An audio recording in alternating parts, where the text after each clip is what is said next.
Good evening, I'm John Carter. Welcome to Poland Daily. The crisis within Poland's third largest political movement, Cookies 15, seems set to continue. Jakub Kulesza, the group's spokesman, decision to leave the party led to a series of vulgar tweets from the movement's leader, Paweł Cookies. His displeasure was directed towards Marek Jakubiak, who was one of the movement's key members until today, when he announced that he's forming a new party.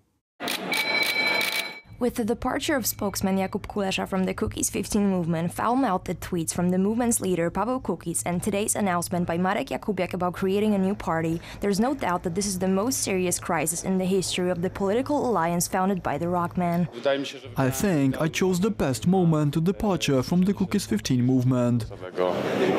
Do you feel responsible for this confusion? Not at all. All that has happened is the reason for my departure, not the other way around. The Cookies 15 movement's candidate for Warsaw mayor, Marek Jakubiak, informed today about his plans to create a new political party.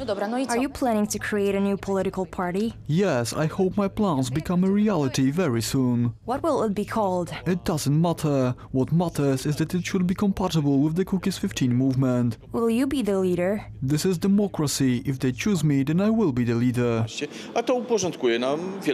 According to journalists, the crisis at the Cookies 15 movement may lead to the complete distraction of the singer's political initiative. The level of syncretism which pushed the Cookies 15 movement to a bursting point finally ruptured. Paweł Cookies' unpredictable nature played an important role in this. It seems that Cookies is alone. It's very sad that his political initiative is being destroyed. Key decisions will be made in a meeting of the Parliamentary Club of the Cookies 15 movement on November 6th. Just like in previous years, nationalist organisations will be hosting an Independence Day march in Warsaw for the anniversary of Poland regaining its independence on November the 11th. This type of celebration has always divided politicians, and it seems that it will be the same this year, despite the fact that it's the 100th year anniversary of Poland regaining its freedom. Former Presidents Lech Wałęsa and Bronisław Komorowski have both decided not to attend the march, arguing that they don't want to participate in anything that's even remotely connected to the currently ruling Law and Justice Party. President Andrzej Duda will also not be present, but he will be participating in official state celebrations at that time. Even though President Andrzej Duda called for a political truce and unity in celebrating the 100th anniversary of Poland regaining its independence, it doesn't look like it's happening. Former Presidents Lech Wałęsa and Bronisław Komorowski have declined to show up at the official state celebrations.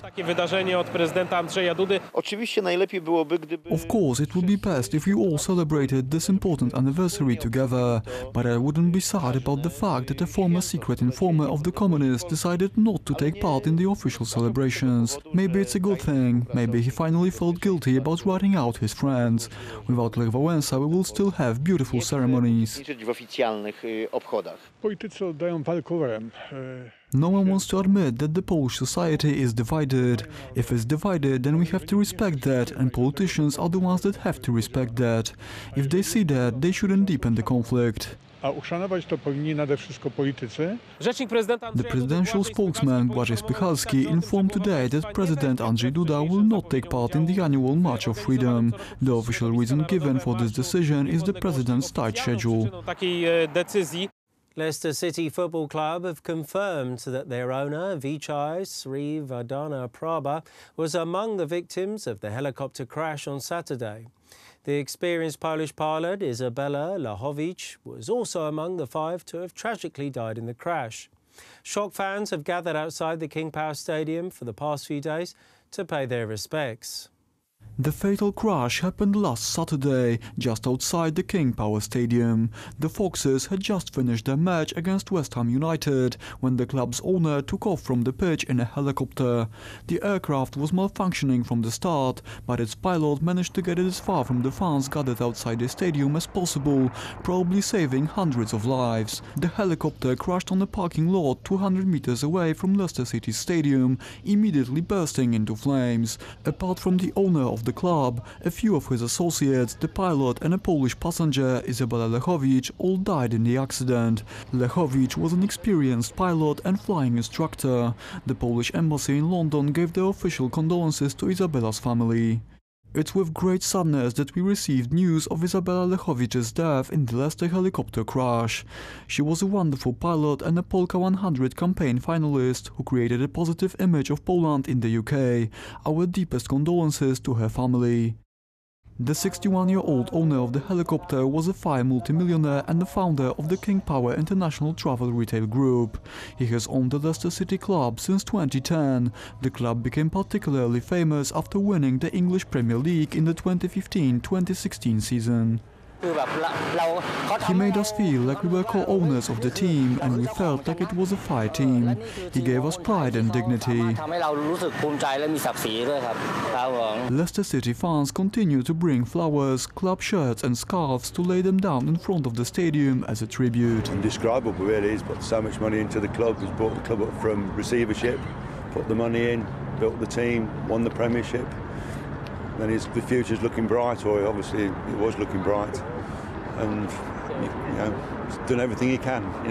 It's created history, and it's not going to be ever lost. The cause of the crash is not yet known, although an official investigation should shed some light on what happened. The controversial right-wing candidate Jair Bolsonaro, better known as the Donald Trump of Brazil, won yesterday's runoff in the Brazilian presidential election with the support of 55% of the voters. Bolsonaro has been accused by the country's liberal media of being a racist, sexist and a homophobe, but voters still preferred him to the socialist candidate Fernando Haddad. The new president of Brazil has been campaigning hard on the issues of corruption and street violence. For years, he has been at the forefront of the battle to send corrupt politicians to jail, give police officers more rights to use deadly force against gangsters, and to allow law-abiding civilians to arm themselves. Speaking after his electoral win, Bolsonaro stated that he will also change the course of the country's foreign policy. We will liberate Brazil and the foreign ministry from the ideology its international relations have subjected Brazil to in recent years. Brazil will no longer be different from the countries of the developed world. We will seek bilateral relations that add to the economic and technological value of Brazilian products. We will restore international respect for our dear Brazil. Meanwhile, riot police was deployed on the streets of Sao Paulo to deal with left-wing protesters unable to accept the election result. I am in mourning, not for me, but for Brazil, which doesn't deserve this. It doesn't deserve this ignorance. The Brazilian people are ignorant. Brazil owes a lot to the former President Lula.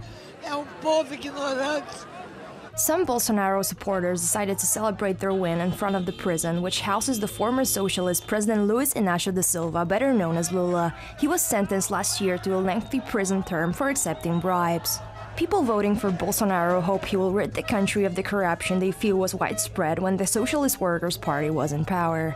I didn't have any doubt about supporting Bolsonaro. I was sure that I did not want the Workers' Party anymore. I think they got lost along the way. I used to support the Workers' Party. I voted for Lula and Dilma, but there came a time when I saw change was needed.